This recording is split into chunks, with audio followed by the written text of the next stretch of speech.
Au procès des attentats du 13 novembre à Paris, l'audition très attendue de Salah Abdeslam ce mercredi a d'abord considérablement frustré les parties civiles.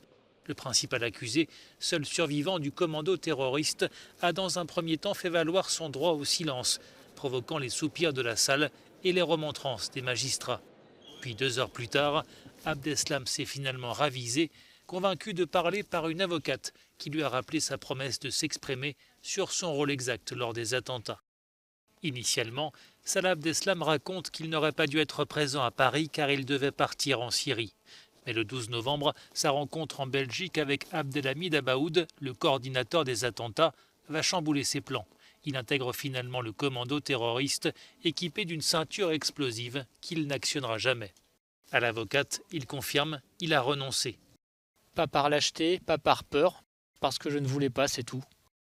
L'avocate le relance. Pourquoi a-t-il dit ensuite à ses proches que sa ceinture n'avait pas fonctionné? J'avais honte de ne pas avoir été jusqu'au bout, j'avais peur du regard des autres. J'avais 25 ans aussi. J'avais honte, tout simplement. Au total, 20 personnes sont poursuivies dans ce procès, essentiellement pour avoir joué un rôle logistique lors de ces attentats les plus meurtriers sur le sol français depuis 1945. Les terroristes avaient abattu 130 personnes, essentiellement sur les terrasses de cafés parisiens et dans la salle de concert du Bataclan. Sans oublier les centaines de blessures physiques et psychologiques. Le verdict de ce procès fleuve est attendu en juin.